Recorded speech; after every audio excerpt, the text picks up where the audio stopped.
Blog Talk Radio. Hello, everyone. Welcome to Laurie Smith on Blog Talk Radio. Good evening. It is 7 o'clock p.m. here in Calgary, Alberta, Monday night, October the 17th, and I'm glad to be here. This is a special show that we're doing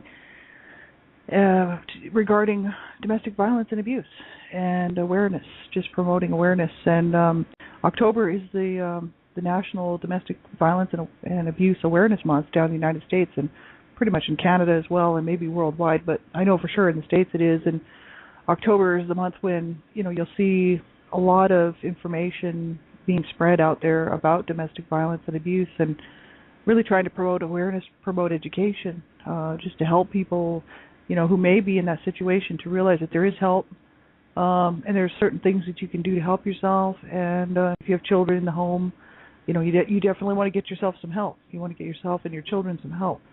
And domestic violence, over the years now, it's really becoming very much apparent, and because of the statistics and the numbers rolling in, it's not just an issue with women. That men are abused as well, and this is the truth. I've seen this in my own family, so I know how it goes.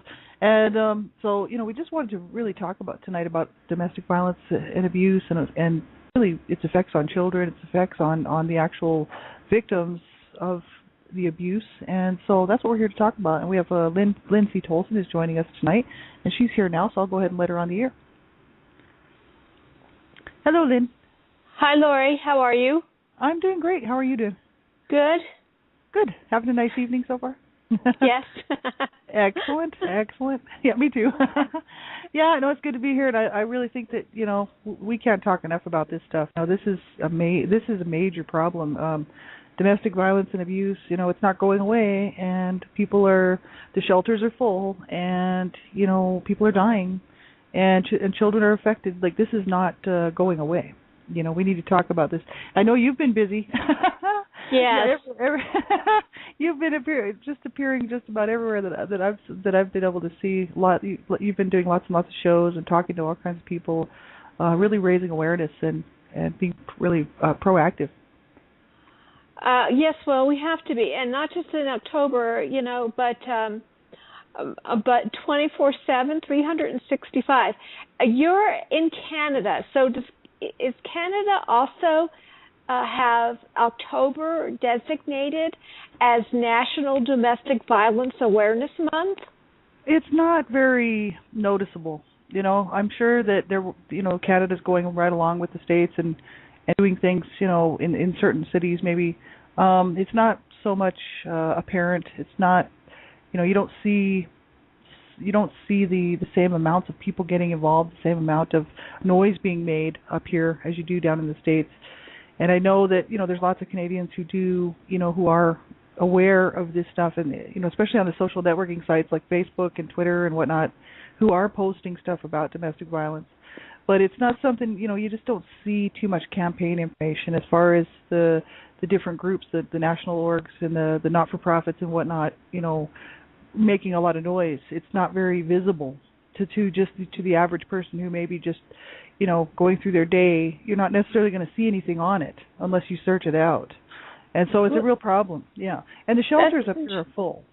They are. Yeah, the shelters up here are full at all times. There's an issue. We have a huge issue here, especially where I'm at in Calgary, that the domestic violence and shelters for mainly for women and children are full all the time. Yeah, but you never see much. You just don't see. It's still kind of hidden under the carpet up here in Canada. That's why there's a lot of us up here trying to change this, but it is still hidden down in the States as well. It's a problem with we know this. It's a problem with society, a problem with the world, that it's quite often it's just hidden behind closed doors. Nobody really wants to know about it. Nobody wants to talk about it, and yet people are suffering. People are dying, and yeah, well, this is a serious issue.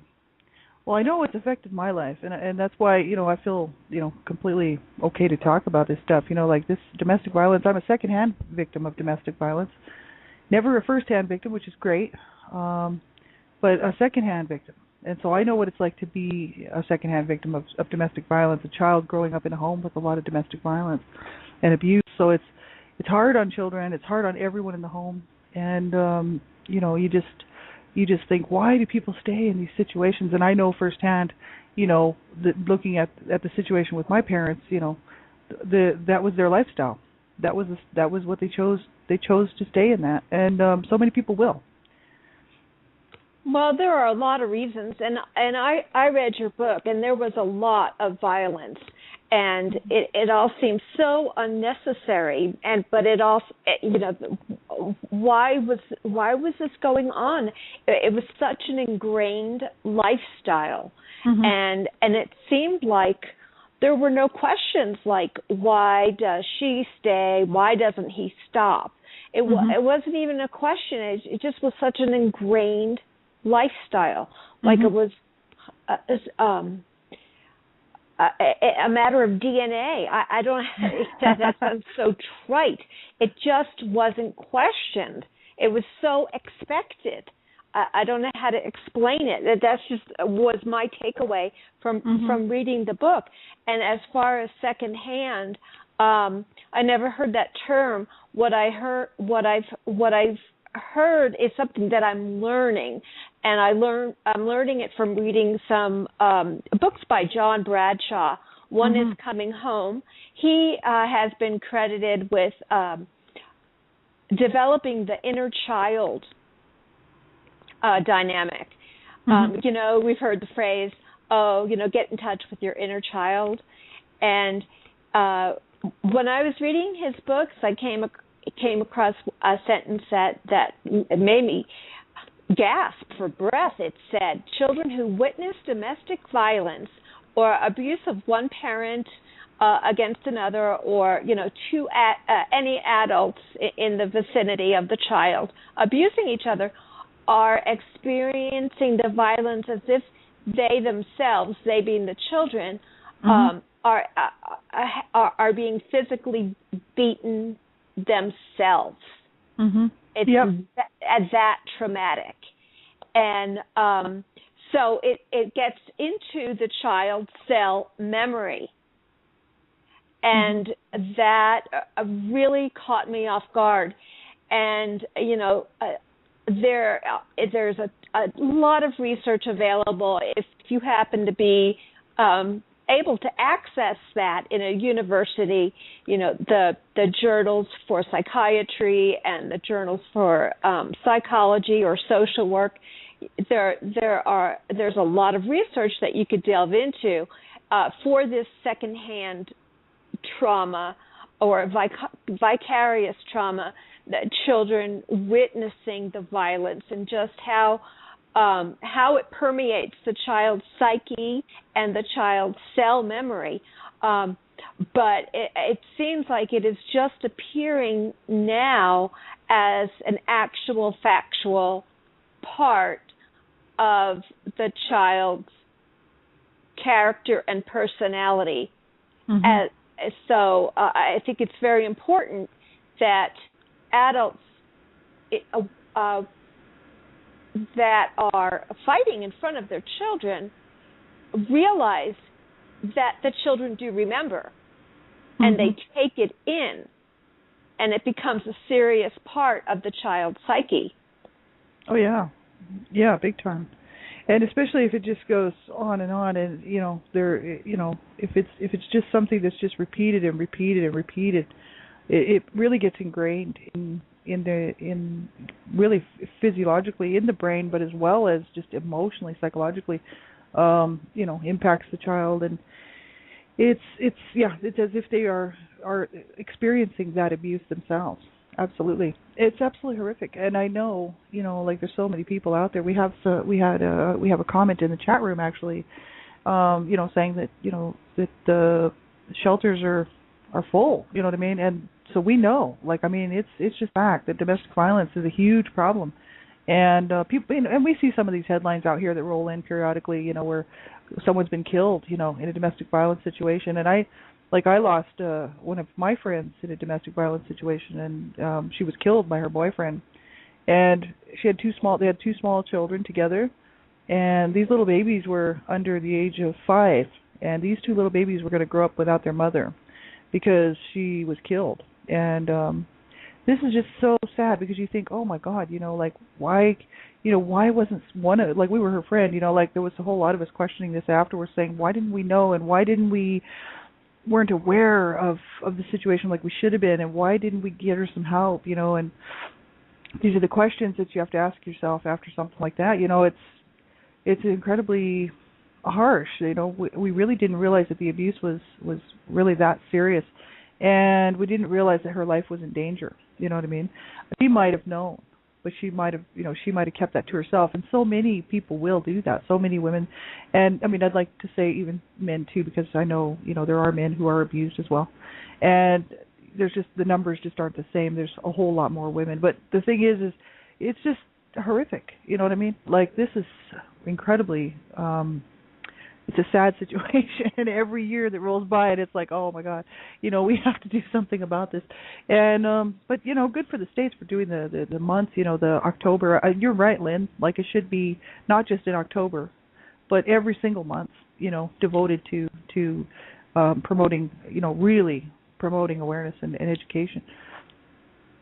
In 1978, I was in my 20s. And I was seeing a therapist on the fly because if the man I was married to at the time knew I was seeing a therapist, he would have done what he could to sabotage it. And this was right after my suicide attempt. And the goal of therapy at that time was to reduce my suicidal thoughts and also to helped me to learn to be independent so that I could leave him. And it actually took me 2.5 years.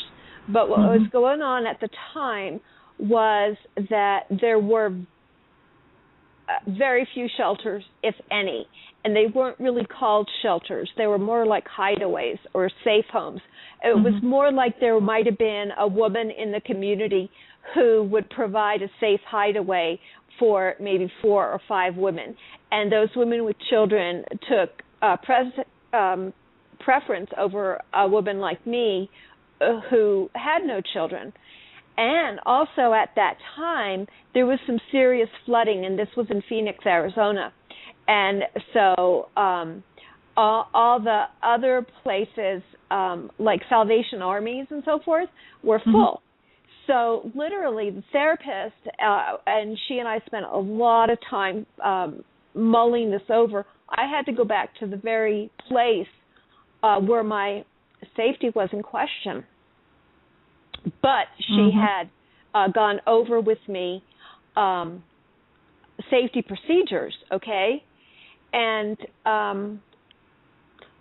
at that time, my life wasn't directly in danger, but it definitely was an abusive relationship. My life was more in danger from my self-destructive behaviors at the time than what he might do to me.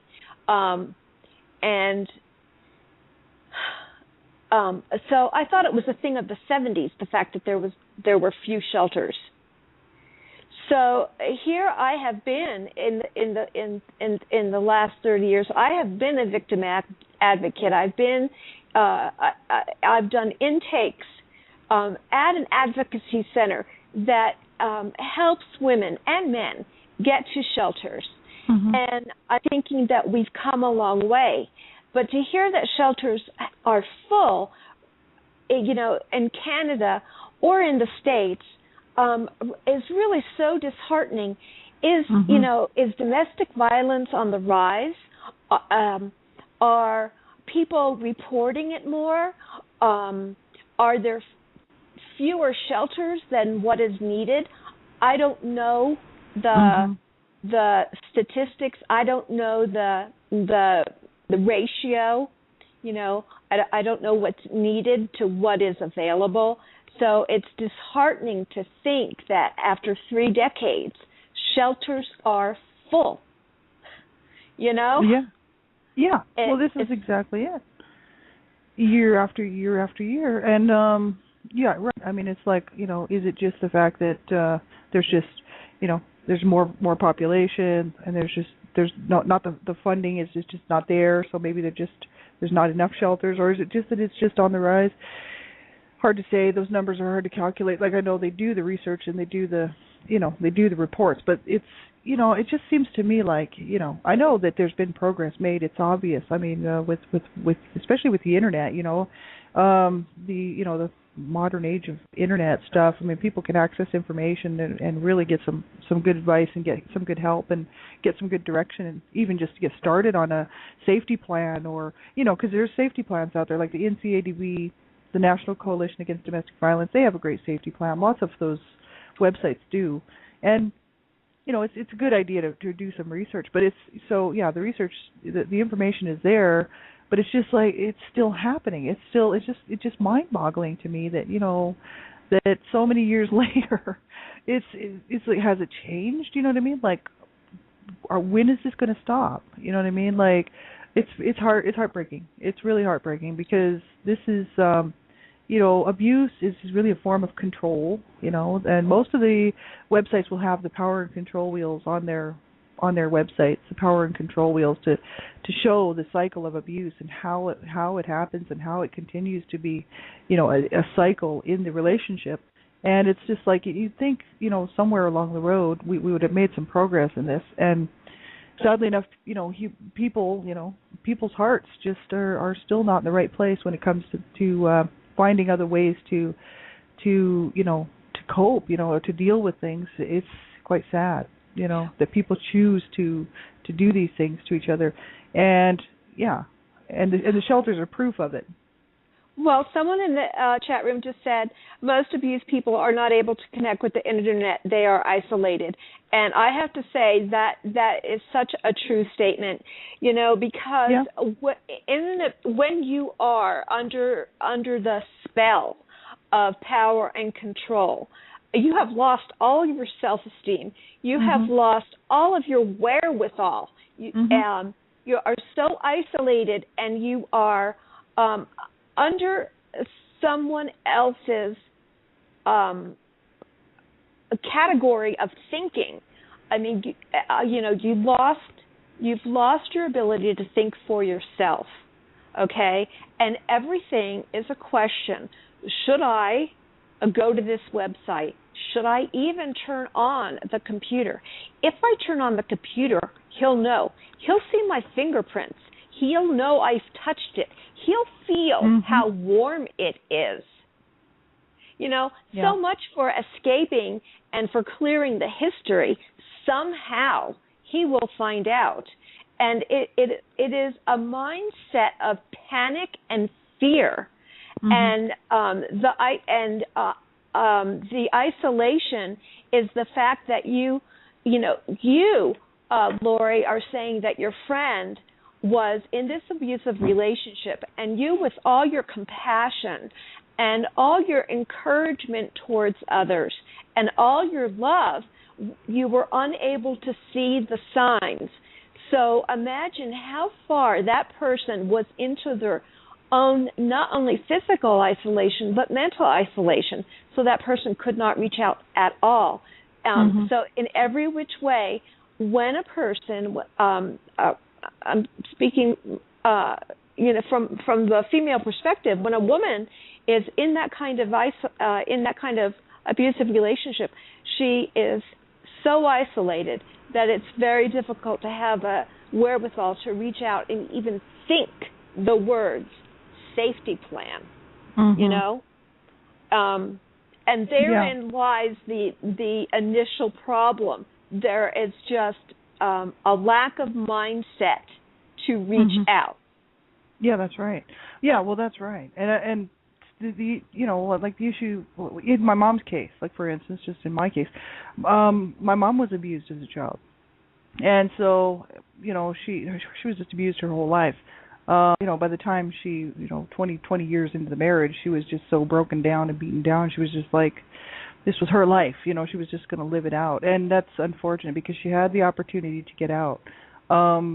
It's pretty sad that people will stay in these situations. My friend that got killed, she was abused as a child as well, and this was way back. Like, we were all pretty young. I was just coming out of an abusive home and had been abused myself, and all of us were hanging around together, and we were not living really a lifestyle that was very good. Like you and me, Lynn, we share a bit of a history, bit of a past, drug use and drug abuse, and growing up in these situations, so many times people will turn to drugs, and so it was our life too. Like we were all not thinking about safety plans. We were all not thinking about safety because we had all been abused.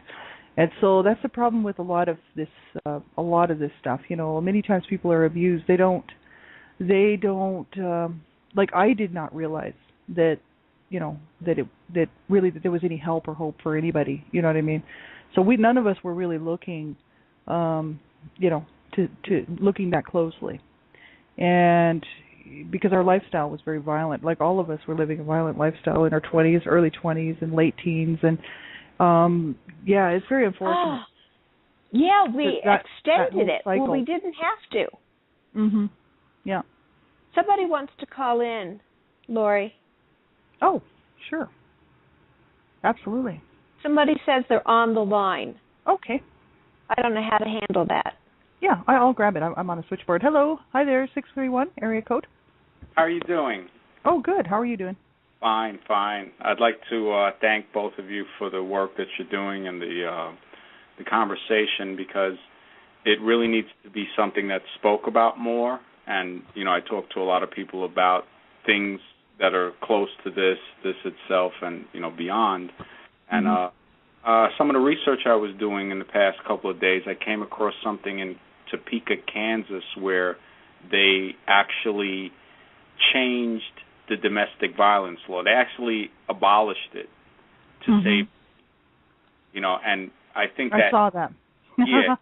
It's really sad because, with this to be, changed and for this to stop happening with all of this abuse, the network of people who have been abused and who care about people that will be abused need to bring this news to the forefront.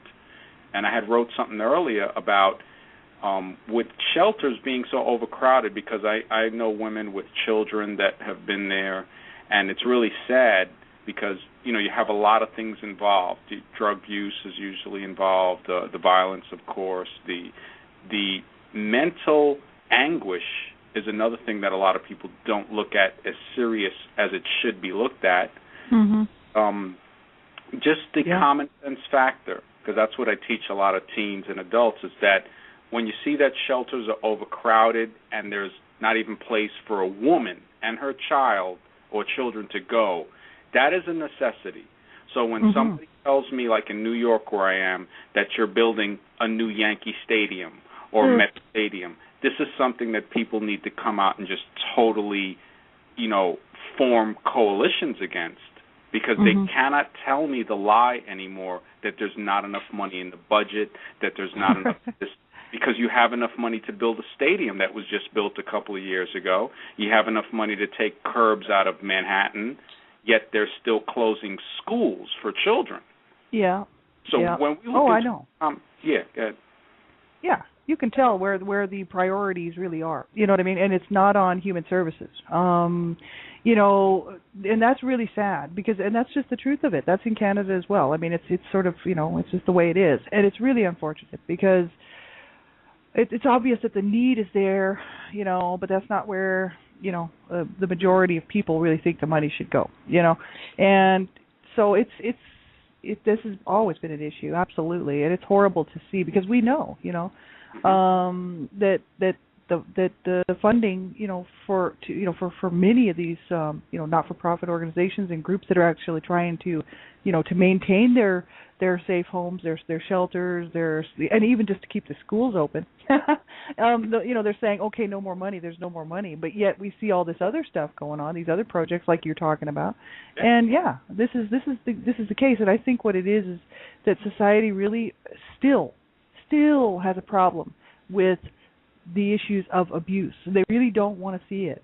And, for people that are not having to live in it and not having to experience it on a daily basis, and maybe don't know maybe they don't know anybody that's been abused, it's not on their mind or forefront of their thinking, why should we promote this? Why should we even want to? It's not my problem, right? and it's and then the people that have been abused, or the people that actually know someone who's been abused or actually care about it, they're sitting back saying, no, but look, we need help, we need stuff, and the rest of society is saying, yeah, but we want a stadium, and we don't want. That's where the division line needs to be drawn, and people need to understand that women and children come first, which is definitely not portrayed in society, in movies, in propaganda, and that needs to change. People need to start bringing back that, where women, I tell people, are the strongest people on the planet, and that's just true by the realest form of learning, which is observation. And children are the most honest people. Yeah, so right. Men are supposed to be the protectors. And as I see, a lot of other men get angry with me, but that's okay. They have to understand that they're not really men. They're in a man's body, but they're immature, spoiled, worse than children. Children are actually more adult-like than these excuses for men that we see in political office, in certain positions. And I realize that we can't really blame society because when we start to see through the illusion, we see that society doesn't vote these men into office. Mm-hmm. When we start, especially in America, Canada, it's a little different. I've been there twice. Very nice place compared to where I stay here in America, because it's basically the empire. In Manhattan, you look at the Empire State Building because it is in the Empire State, which is part of the empire.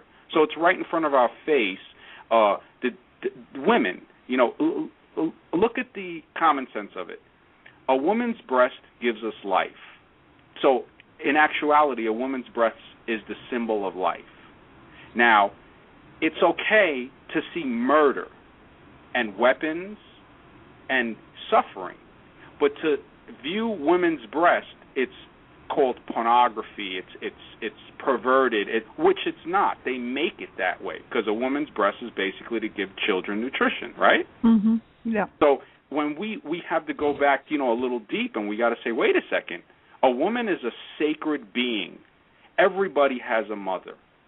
And when we look at it that way, a lot of violence gets lessened down because my mother always told me, she said, everybody is somebody's child. And if you think about that before violence, we have a different thought. And this has to be reiterated over and over and over. And if we stand behind it, we can change it. Because these people that want a stadium, well, let them have the stadium.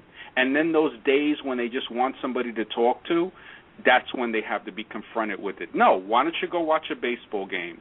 Because the people that really need help, and that's the only time. You can't feed a person that already ate. You have to wait till those people are hungry for the knowledge and say, now you're bored. Now you need to hear what needs to be heard. Because you are not an adult. You are an immature excuse for an adult. And 90%, and that might still be an under figure, is the way of adults masquerading in the Western world. Because when you go to third world countries, which I've been to a few countries, you see people have their priorities. You see immigrants come here and say, what's important? Food and shelter. I make sure my children have food and shelter, and they do what it is. When you come to people in Western countries, they become spoiled, overprivileged brats that have nothing better to do than to instigate and start fights within their own domestic households. They have turned into some type of animal. Yeah. Well, it's sad, but it's true, and so many times, this behavior of violence towards women, violence towards anybody. I'm all about human rights for everybody. Violence towards anybody, whether it's a man, woman, or child, is just it's upheld. It's like it's like society says, oh no, it's fine, but it's not. And the issues. So you're right. We have to get back to. I mean, we got a long way to go. A long way, because people's thinking is that, oh, you don't like something, you hit that person. So your wife or girlfriend does something to you, that you don't like, or does something that you don't like. Well, to control that, you hit them. Or same with children. Your children are in the way and they're just getting on your nerves. Well, just beat on them. And this is how the thinking of so many people, and that's why we have shelters full, we have hospitals full of children who have been abused, and the children dying every day, and it's women, and then we have men being abused too, And so you're right. It's got to go way back, and I mean, it's not like abuse was just never ever present before way back in the old days. I mean, it was, but it's just the issue that's so prevalent now. It's just so prevalent. It's everywhere. And you're right. It has a lot to do with the way that women are perceived as just sexual objects. Not looked at as, like you're saying, as the nurturer, as the life, as the mother, the life giver, that type of thing. Yeah, they are mothers are the first and best teachers that we have. And even though I know a girl, a beautiful person, and her mother killed her father, and her she's been through a lot. She's older, she has kids and everything that are teenagers, and I tried to let her know, because her view of a woman would not be as good, because I can see the trauma. But then I told her, I said, look, everything good comes from a mother. I said, your mother might have murdered your father. I said, but your grandmother might have been a good person, right? And she goes, yes. I said, now her mother and her mother and her mother, good things comes from mother, and children's only bring joy. When we look at things that way, life can only be wonderful. So to remember, even if you've been abused, because I know it's funny that I know a few people who have been abused by their mother, and they have a different outlook, and I say, no, you have to just look back a step further, and you will find a beautiful, good woman there, because that is basically life. I mean, when you look at a woman, it's like when you look at a child, and men, that's the problem. We think men are men when they're not. A lot of men are not men. They're worse than boys, and they need to be called on it. And women need to band together, and they need to find other men that will stand behind them. I stand behind women 100%. You're going to have some women that are corrupted and bad, of course. It's not a perfect world. But no, that's right. We need to call it when we see it. And you're right. You're right. Instead of just letting things slide.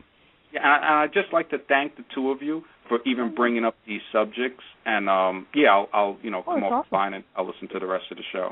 Oh no, that's great. I'm glad that you phoned in. Oh, thank you. Yeah, that's awesome. Thanks for phoning in. I appreciate that, and we both do, and we appreciate your stance on this. And this is the issue, and that's the thing.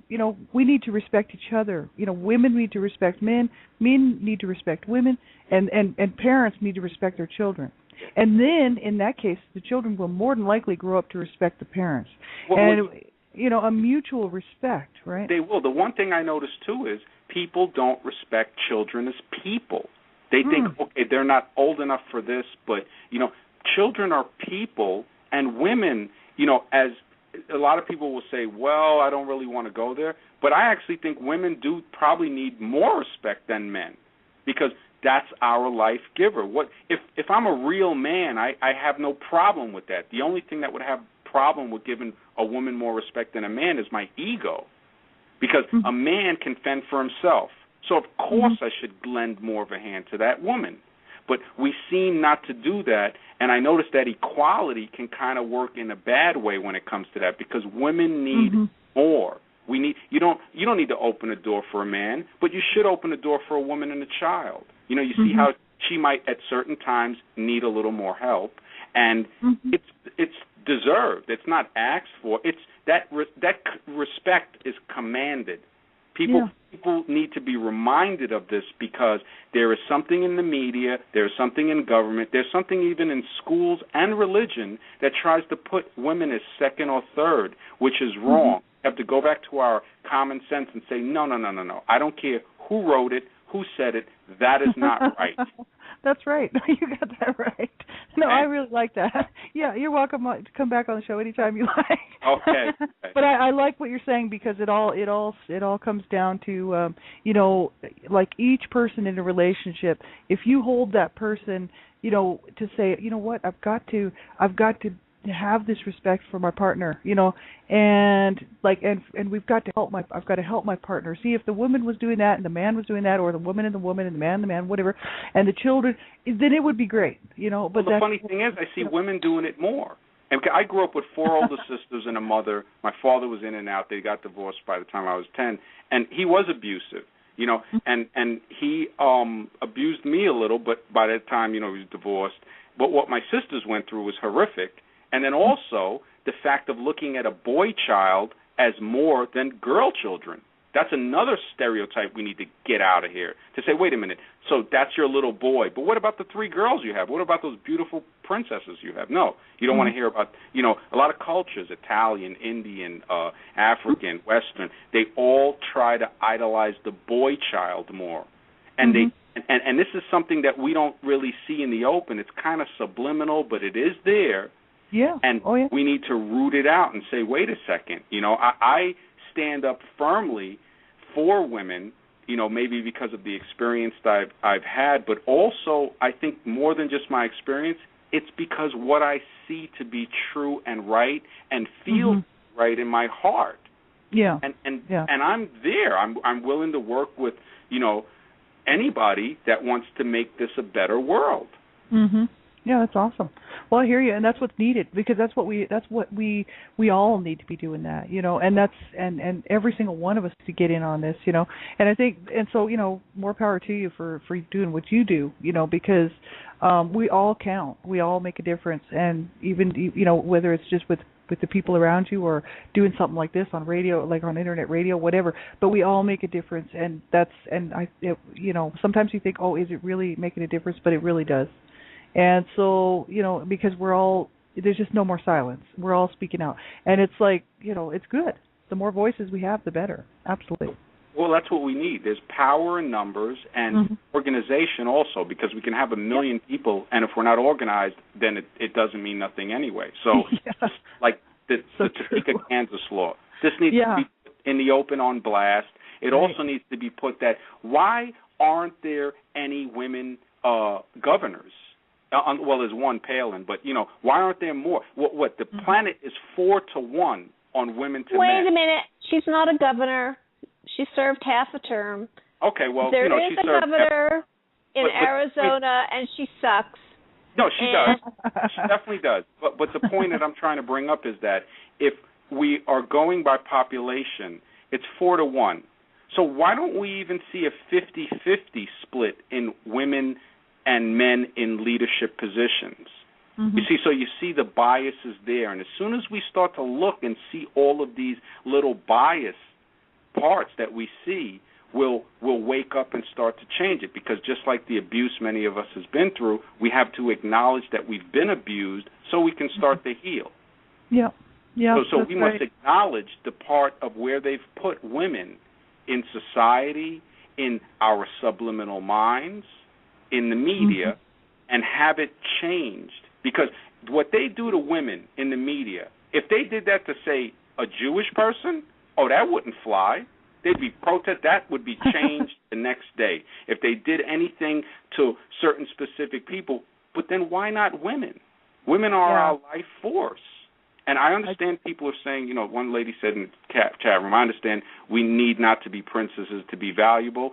Fine, and I understand that. But I know that if I have a little daughter, that will be my little girl, my little princess, whatever. And, of course, if she wants to be something else, she can be that too. But I know that there's a double-edged sword with calling them that. But also with defending them, if she says she need not be defended, she can fend for herself. Well, when a man is beating the hell out of her, she's going to need another man to fend for her. So Gypsy Witch seems like a very nice person, but she can say that. But I know from experience that many women will get beaten into the pavement unless a real man comes by and helps them. And that's the thing. I'm willing to fight and defend for women, and other men that I talk to are, and that's what needs to be built. We don't want to have to fight to do it. We should be smart enough to do this in an intellectual way. How do you kill something that you don't want to use violence with? You starve it. So we don't put into these stadiums. We don't put into these movies. And and we will build a better world. There's no trying. It is. Every great person, every great man that anybody can ever name had a mother. So true. Yeah, and that's what people need to remodel. Einstein was great, right? But he wouldn't have been great if he didn't have a mother right. that knew how to suckle him to her breast and nurture him and give him nutrition. And I challenge people, go ahead, keep whatever.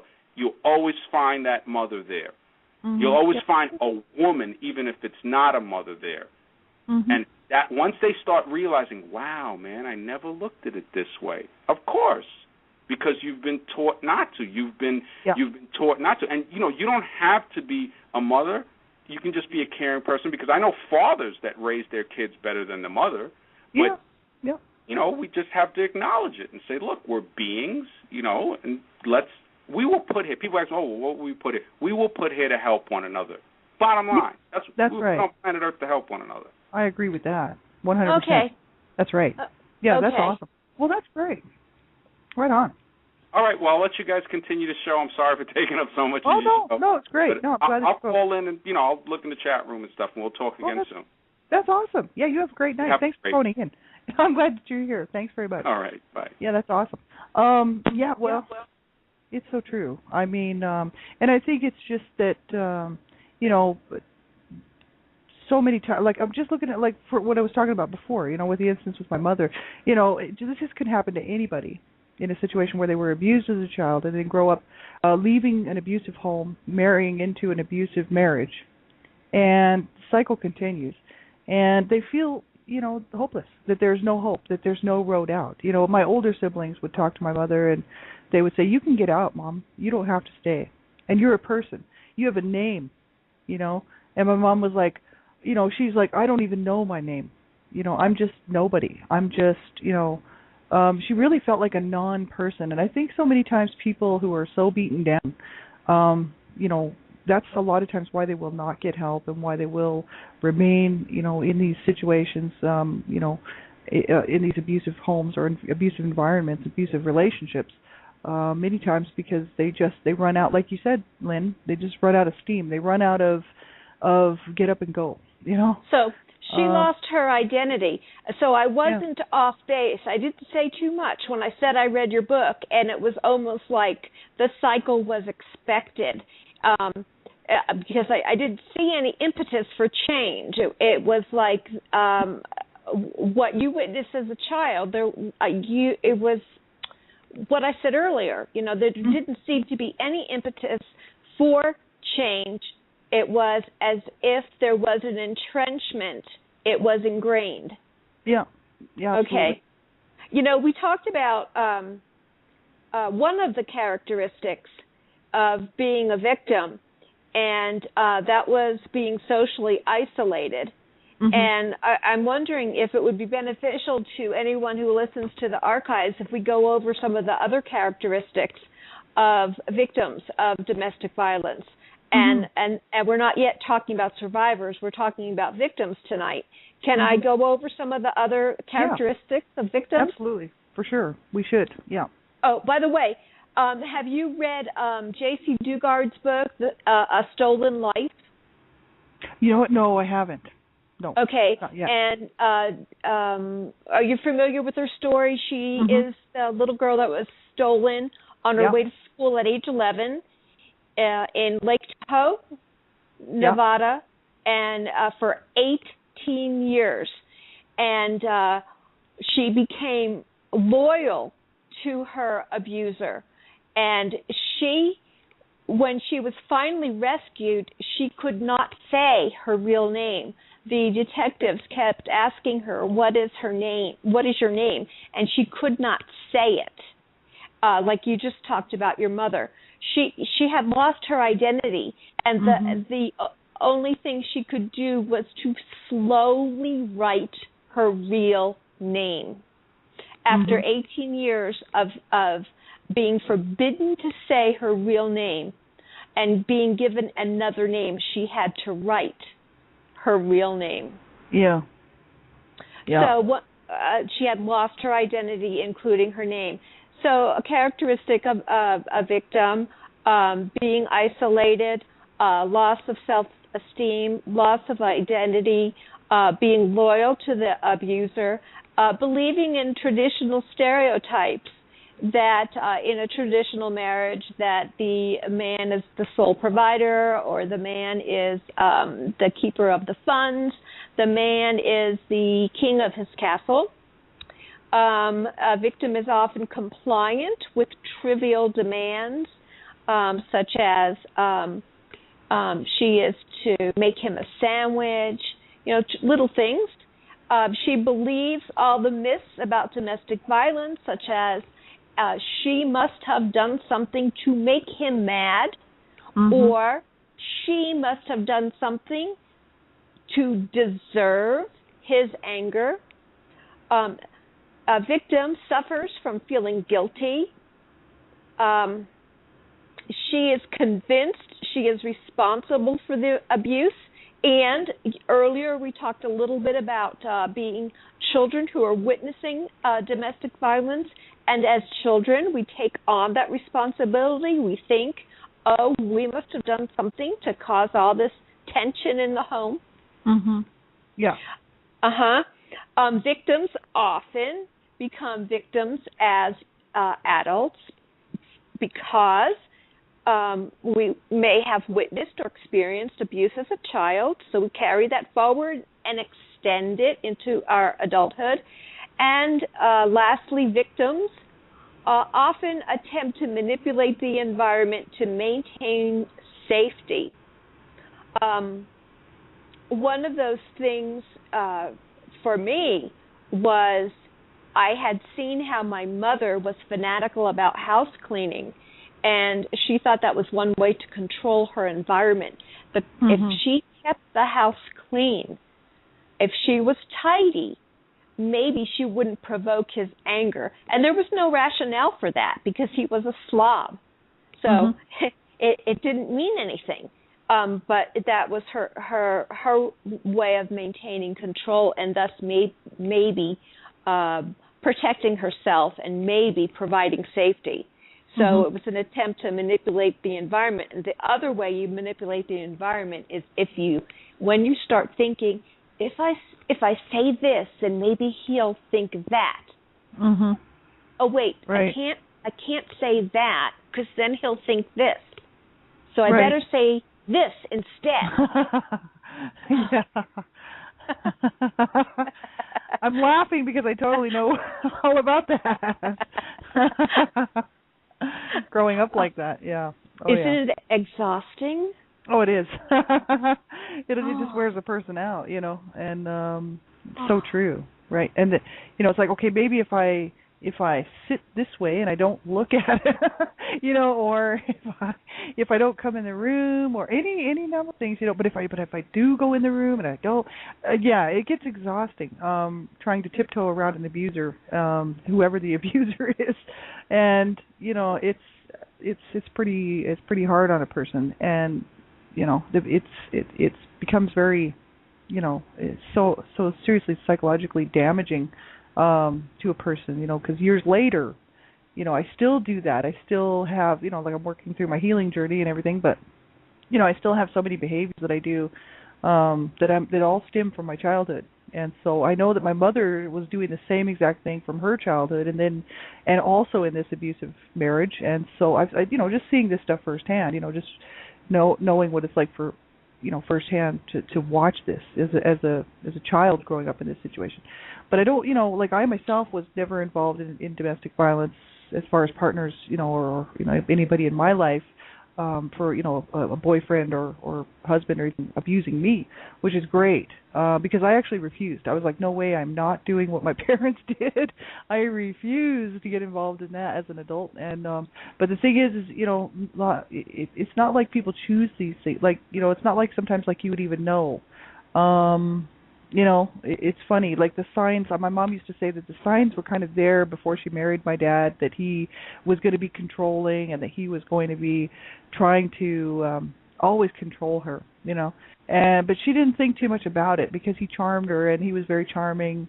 And so when she married him, she thought she was getting away from this abusive home that she was getting out of, this abusive childhood that she had with my grandmother. And it went right into another abusive situation. So absolutely horrible. And, you And you just think, my God, I mean, we used to tell her to leave. I mean, even I did, like, years and years later. I was I was the last born, so there was a lot of kids. And, we all told her, just get out. Just get out. Just go. Get your own life. You don't even have to take the kids. You can leave the kids. You can leave us, whatever you want to do. But get yourself, because it was a disaster. It was a complete disaster. And, it's quite unfortunate that people will continue on in this cycle of violence and abuse, and thinking, oh, there's no hope or there's no help. Like you said, it took you 2 years to feel comfortable enough to leave your abusive relationship. Yeah, and that's when I almost got killed, and that's a whole nother topic. And books are written specifically about how to leave safely, because it is often in the leaving that you're in the most danger. Yeah, absolutely. Yeah, many people don't think about that, but that's so true. And anybody who survived like yourself knows this to be true. And we know just from the reading and the research out there, that is the most deadly time. Yeah, Susan Murphy. Oh, I'm sorry. Oh, no, go ahead.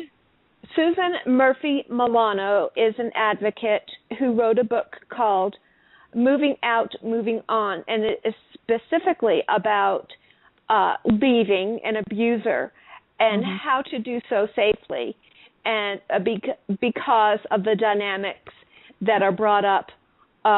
When you are leaving, that is when the abuser realizes he has lost control. And I'm saying he. It could be he and he. It could be he, she. It could be she and she. That's right. The abuser has lost control, and it wants to take that power back. And the power is in the violence, and that's when the abuser enacts the rage. And that is when my head was thrown back against the wall, and his hands were at my throat, and I was being strangled. And one hand got released, and the other was coming at me in a fist. And that's, my example of leaving becoming the most dangerous time for me. And it wasn't until much later that I learned that is a pattern, a dynamic of leaving becoming dangerous for the victim. Yeah. So, now that I'm speaking to others, it's the reason I do it is to make others aware that they can have the wherewithal when they're listening on the radio. They hear this and they say, wow, I better look into this because I'm going to leave him someday. I better look into this dynamic and find out more. How can I prepare myself to be safe in case he acts that way? I had no idea. I just thought I could go on my way. But that's not the truth of the matter. The truth of the matter is leaving is a very dangerous time. Absolutely. Okay. Yeah. I have some characteristics about the abuser I could read. I have 6 of them. Yeah. Okay. They're often emotionally dependent or emotionally immature, and the caller alluded to that. And emotionally immature may mean that they're obsessed with sports. I'm not saying that all people that are obsessed with sports are emotionally immature. I'm just saying that could be part of the pattern, or some celebrity obsessed. That could be their way of expressing themselves to the exclusion of other things, okay? Often, an abuser does drink alcohol. I'm not saying, I didn't make this up. This is a summary of research, okay? I'm not saying that all abusers drink alcohol obsessively. excessively, just saying, it could be part of the pattern, okay? Mhm. Loses temper frequently and early, okay? Contradictory, unpredictable personality. Mhm. I'm sure you've witnessed that, Lori. You never know what to expect. Yeah. I mean, you could be sitting there watching TV and you get something like, "What are you looking at me like that for?" Mhm. You weren't looking at anybody like anything, you know? Yeah. That's how I grew up. That's how I grew up. Yeah.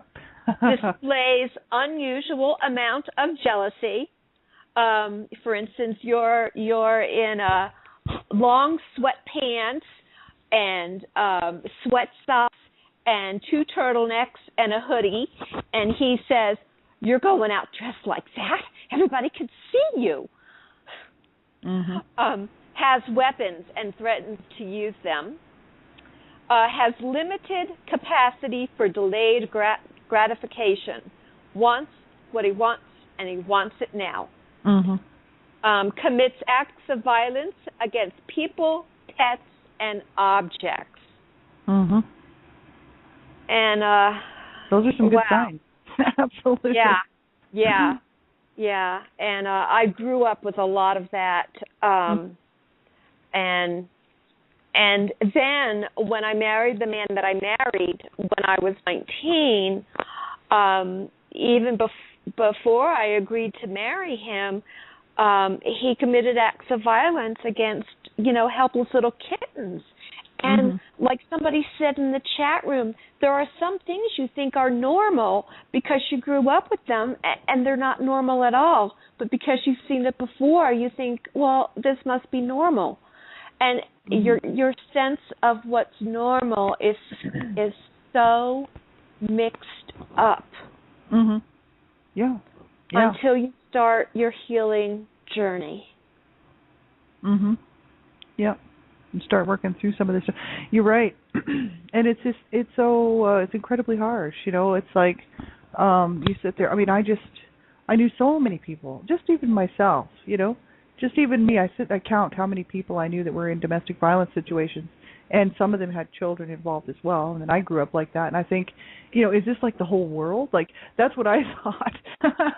Because everybody I knew a lot of people growing up when I was being abused that were abused as well. A lot of kids that were being abused, and their families were all, violent and full of a lot of domestic violence, or had been, or, So I kind of thought, well, this is just the world. This is how the world is, And it's pretty sad when it's just normal, you know what I mean, to experience to be living in a domestic violence situation, whether you're a child or whether you're the first-hand victim.